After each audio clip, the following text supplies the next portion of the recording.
hello everyone and welcome back to World of Tanks Blitz, and today it's going to be another tank review, and like the other ones I've done, don't click away just yet. There will be both gameplay and stats in this video, so don't go anywhere just yet. There will be a timestamp in the description of where the gameplay is situated. So, moving on then.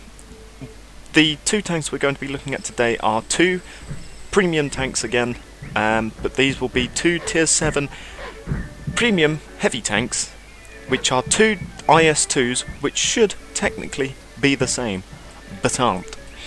And of course we are talking about this IS-2 Rush B for Berlin, the IS-2 Berlin, and we'll also be looking at the IS-2 Pravda from the anime Girls and Panzer. And looking at them, they look exactly the same. Yeah, there doesn't appear to be too much different to them at all. This one's obviously got a little cosmetic Dushka HMG on top of it, and some, you know, logs in place of tanks. But other than that, they look to be the same IS-2, but they're not. And if someone was to ask me which one do I get if I want better stats, if I want to technically do better in one of these tanks, which one do I choose? And in which case it's Pravda in terms of stats, for two reasons, and they are noticeable reasons, but otherwise if you're not looking at stats, then it's subjective as to which one do you like. Do you prefer the white snow camo sort of the Pravda, or do you prefer the historical, what is it, guards? I think it's like, yeah, it's like the guards camo of the IS-2 Berlin. So, I'll start with doing a quick rundown of all of the key stats of both tanks, and then I'll talk in slightly more detail about what is different on the both of them, and then we'll look at some gameplay to round it off. So, we'll start off with the IS-2. They've both got exactly the same equipment loadout, they've both got no provisions, and they've both got the same consumables and ammo loadout, as well as a 100% crew for being premium vehicles. So, here we go then. Basic rundown of the stats of, first, the IS-2 Berlin, which was the first of these premium tanks to get released. The Pravda has only just come out. It's one of the two new Girls and Panzer vehicles. So we'll first up look at the IS-2 Rush B. 1400 HP, 140 frontal turret, 90 side and rear, 100 frontal hull, 90 side, 60 rear, 256 meters view range. 13.37 reload time, 175 average pen with AP, 400 average damage with AP, 6.1 second aim time, 0.38 dispersion with a 6 degrees of gun depression, 31 kilometers per hour average speed, 16.2 power to weight with a 22.95 turret and a 29.02 hull traverse with a 749 horsepower engine. Okay, remember those stats then for the Berlin as we now look at the Pravda. 1400 HP, 140 frontal turret, 90 side and rear, 120 frontal hull, 90 side, 60 rear, 256 meters view range, 13.37 reload time, 175 average pen with AP, 400 average damage with AP, 6.6 second aim time and a 3.38 dispersion with 6 degrees of gun depression, 30 average speed kilometers per hour, 16.6 power to weight with a 29.2 turret traverse and a 39.06 hull traverse, again with a 749 horsepower engine. So there you go. Those are the basic rundowns of the stats, and you'll have noticed two differences popping out at you. One is frontal hull. The IS-2 Pravda has got 20 more mils of frontal armour on the hull compared to the IS-2 Rush B. And it's kind of noticeable. You can bounce shots off the front of your IS-2. It has got a rather rounded profile, and it is quite good at deflecting shots. But the extra frontal hull of the Pravda just means that you will have a greater chance of bouncing those shots. By the looks of it, it might actually be slightly wider, although that could just be me. That could just be me seeing it incorrectly, but still there is slightly more frontal armour on the front of the Pravda. I don't know whether that counts for the lower glacis, which is the frontal weak spot of the IS-2 in terms of the hull. I don't know whether that extra armour extends down to that, but otherwise that frontal armour will you know, increase your chance of bouncing shots from the front, because, you know, guns that have got 100 mils of pen will be able to get through the front of an IS-2 with about, you know, what, 140 mils of pen. They'll be able to get through the front of the IS-2 maybe. But the Pravda, with that extra 20 mils of armour, which is still sloped, you'll need 170 mils of pen, which is a lot more to get through the front of a Pravda if you don't go for the low glacis than if you were to try and go through the front of an IS-2 Berlin. But the other difference, and the more noticeable difference, is the mobility. They've both got the same horsepower engine, except the IS-2 has got the V2IS, whereas the Pravda has got the V254 engine, which is a Tier 9 engine in comparison to the Tier 7 engine on the IS-2 Berlin. And that means that the Pravda can effectively keep up with some of the slower mediums and light tanks that try and circle you. And you also have a greater chance of baiting shots, where you overexpose yourself and then you pull back in order to bounce a shot coming into you because you've over-angled, and then just as they fire, you bring it back to an effective angle and you bounce the shot. That is baiting, pretty much. And, you know, with the extra, you know, 10 degrees of hull traverse on the Pravda, you will be able to do that far more effectively than in the Berlin. And just generally, you have a better mobility around the battlefield with the Pravda than you do the IS-2 Berlin, because the Berlin's hull traverse is the Pravda's turret traverse. That's what you've got to remember here. So, you know, the Pravda has got a greater chance of keeping up with mediums and lights that try and circle it, or indeed some of the more mobile heavy tanks even, that will try and circle it, in comparison to the Berlin, which is just far less mobile. And the funny thing is, the Berlin is actually less mobile than either of the tech tree ISs. Because if we have a look at the IS in the Russian tech tree here, it gets a 700 horsepower engine, which would go up to the 749 with the extra engine power, like I've got mounted on the Berlin already. But as you can see, hull traverse already goes up to 37.76 with the upgraded V254 engine. What the Berlin has got is this V2 IS engine, which is the stock engine on the IS. It's got a sort of mix of IS modules. It's got the same gun as the IS. The IS has got the D25T, which is pretty much the same gun as what is on the IS-2 Berlin and the Pravda IS as well. It is basically a D25T gun. It is kind of the same. And they've both, of course, got the IS-2 turret. So, yeah, even in comparison to the tech tree IS, the IS-2 Berlin loses out in mobility. And indeed, if we were to look at the Chinese IS-2, the Chinese IS-2 as well gets a worse engine. It's got an engine that's more comparable to the IS-2 Berlin in terms of mobility, because hull traverse is only 27. But with the upgraded suspension, even that goes higher than the IS-2 Berlin. So yeah, that's the basis of the stats. The Pravda is just far more mobile than the IS-2 Berlin. But then, now that we've had a look at the tech tree, the two tech tree ISs, because there's now a total of 4 IS variants in the game, they're becoming like the Churchills. They're just sort of everywhere at this tier. But yeah, actually no, we've got 5 IS variants with the new Thunder coming from the Operation Onslaught. That's another IS, but tier 6. But yeah, so those are the stats. The Pravda is the better premium. If both of these were to come into the shop at the same time and you wanted one to do better in terms of stats, it is Pravda. But if you prefer the looks of the IS-2 guards, you know, that's fair enough. I can understand that. You know, the anime Panzer is not for everyone. But yeah, so now I'll show you the gameplay. I'll start off with the IS-2 Berlin, and then we'll move on to the Pravda.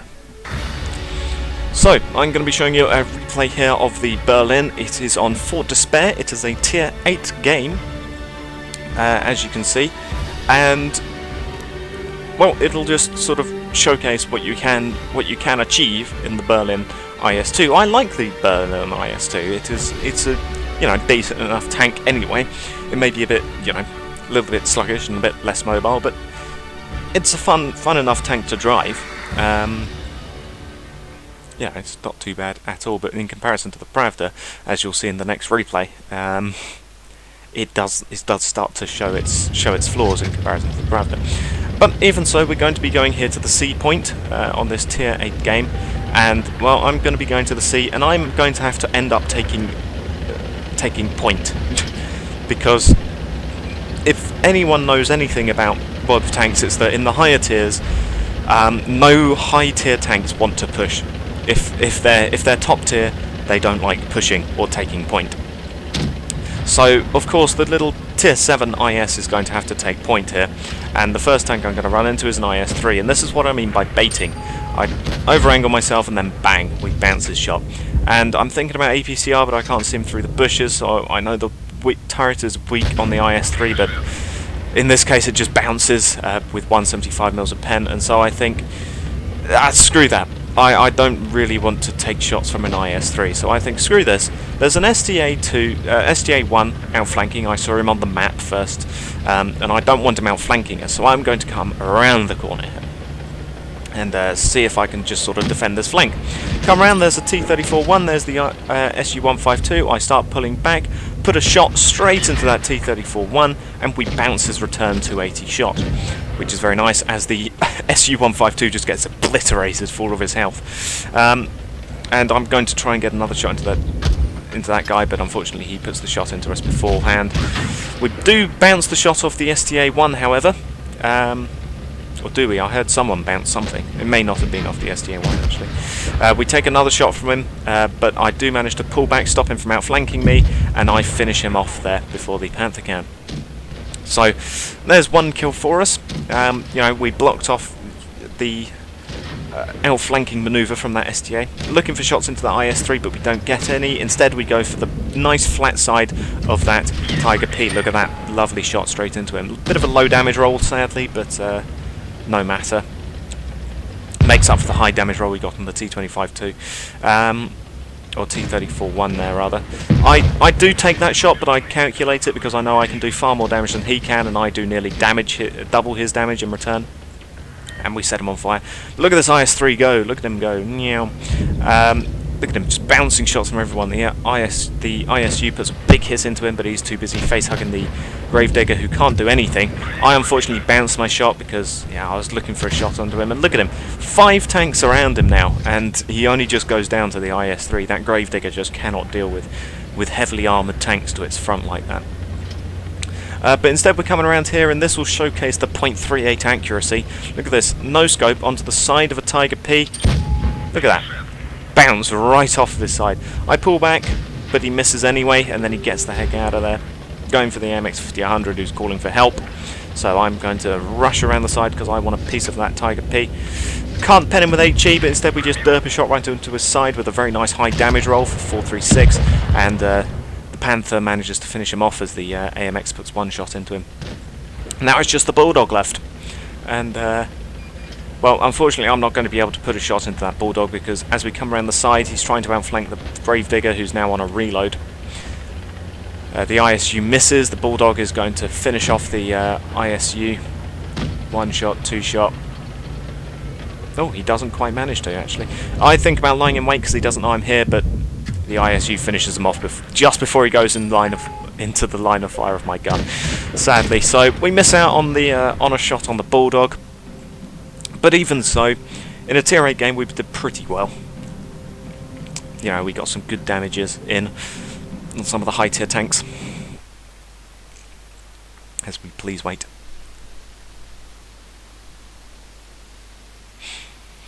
And there we go. So, second class mastery, 2,580 damage dealt. We got 63,000 total credits there with the 1 vehicle destroyed.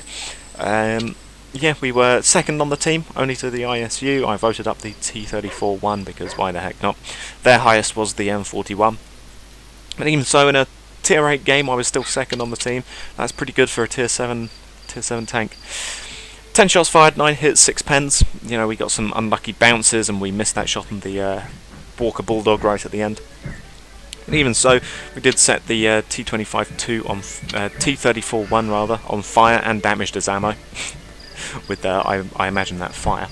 But yeah, so we got some decent damages in. You know, you saw how inaccurate that gun was, and the IS was a bit sluggish. But now I'm going to be showing you the replay of the Pravda, which is on Port Bay, and well, it's the tank that I first got a good game in out of the two, and looking at the stats we can see why. The Pravda is just overall the better tank, which makes sense as to how I got the better game in it first. So it is a tier 7 game at least. We do have the IS on our team as well, the actual tech tree IS, there he is, right to the side. And, well, you don't notice anything different in terms of speed. They're both pretty much the same speed, the Pravda and the Berlin. But we're going to come down to the A point here. And there's that hull traverse. Look at me go. Zoom. Yeah, we're going to come down to the A point because it's where all the heavy tanks go on Port Bay. I do quite like Port Bay. It's an alright map. And we're going to sit on A and just wait for people to arrive. But I do keep on driving in and out of A point because I don't want to get shot. There's a Tiger, put a shot right into his side, bang, hoping to damage his ammo, but we don't. Bounces return fire, there, hits our track, very nice. Looking to get a shot on his side, but he angles it just enough for me to bounce off of his side armour there, unfortunately. Boop. Yeah, unfortunately bounce, and I've actually driven out of the cap circle, so I drive back in. Tiger got set on fire. There's a T-29 trying to get into cover there. Tiger is now dead, and then just as I'm thinking about shooting that T-29, a nice easy M6 turns up, so I detrack him and do 413 damage. So, yeah, I can get a shot into that T-29, but that lower glacis, then he pulls back into cover, so instead I go for the M6, who's trying to escape. So, here we go, mobility. Look at this, we can just turn in very nice and easy. Want to kill off that M6, don't want him running away. Here he goes, coming in, and I start taking fire from someone, and oh, there you go, 2 shot and 3 shot, unfortunately, but that's all that they're going to get into me. And I'm looking and I'm thinking, what is it on the team list? You know, there's the LTTB, there's the T-37, it's going to be the T-71 up there. So he did manage to get 3 shots into me, but even so, I'm going to jostle with this T-23-3 for a shot onto that T-37. Look at that, bang, right into his side. Probably could have killed him if I used HE, but even so, that was still a very low damage roll. That was near, I think, the bottom of... I think the lowest this gun can roll is 350, and that was a 355, so a very low damage roll there. But we at least got our money's worth.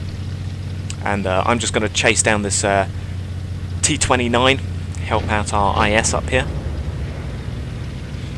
Because, well, the IS seems to be struggling against the T-29. The T-23-3 is going to try and outflank him, but I can't really damage him from the front, but, you know, thankfully he turns around, put a shot into his side, that makes up for the low damage roll, getting a very nice high damage roll. Didn't set him on fire, unfortunately, or damages fuel tanks, but even so. Thinking about outflanking, but then they start capping the A point, so I decide, you know, we got to defend the A point. There is only 2 of them left. And coming up here, there's the T-71. Here's revenge for those 3 shots you put into me. 569 with HE. Oh, and we damaged his engine, which was very nice indeed. He's now capped the point. I don't know what he's doing, still sitting there. He should be getting the heck out of there, but 1 more HE shell, and we finish him off with a nice fire. But now here's the T-23-3, but look at this. I can't damage him with HE. Repair my track. He tries outflanking after face-hugging me. Look at this. What on earth is he doing? No idea. He misses his shot. I put a shot right into his frontal armour. Look at this. I can almost keep up with him as I traverse my hull and turret. Look at that. My turret can just keep up with him very easily. And, well, he's now been finished off. I would definitely not have been able to keep up with him if I'd been in the Berlin there. He would have definitely drove circles around me, but that Pravda, that turret traverse and hull traverse combined means that I could keep up with him. But second class mastery, we got high caliber Confederate, 82,000 credits for 2 vehicles destroyed, 3,300 damage dealt. You know, tier 7 game, not as many tier 8s for me to have to try and get through like the Berlin. Top of their team was the LTTB. I was top of the team, obviously. With that amount of damage, you'd have hoped so. And, you know, T-23-3 was the next on our team. But, you know, you can see just how good people are, just how well people are doing in the Pravda if 3,300 damage is only good enough for a second-class mastery. You know, that's just showing you just how much people are doing in this tank and how well they are performing in this very new, at the time of me doing this, a very new tier 7 heavy tank. You know, they're just doing, it seems to be doing incredibly well if that's only good enough for a second-class mastery. But yeah, we did do all of the damage to that T-71. We got our revenge for his 500 damage into us. We did 1,100 to him. only fair. And yeah, so that is the you know, you saw how they perform in battle. There you go. No, I don't want to exit the game. So yeah, you saw just how different the two of them are in the battle. You know, this thing is far more mobile than the IS-2 Berlin. They've both got exactly the same guns, but it's the hull, you know, it's the chassis that they're mounted on. And in which case, the Pravda just does so much better than the Berlin just because of how more mobile it is. So yeah, if you wanted to get one of these on stats and stats alone to do better in, the Pravda will serve you better over the Berlin. It's just got the more mobility and the slightly better frontal hull armour to survive some of those shots and to survive some of those tanks they will be seeing, whereas the Berlin just can't. But in terms of looks, yeah, do you want the historical guard skin, or do you want the white Pravda skin from the anime? And so yeah, that is the objective rundown and some gameplay of the two Tier 7 IS-2s. I'll thank you all for watching, and goodbye.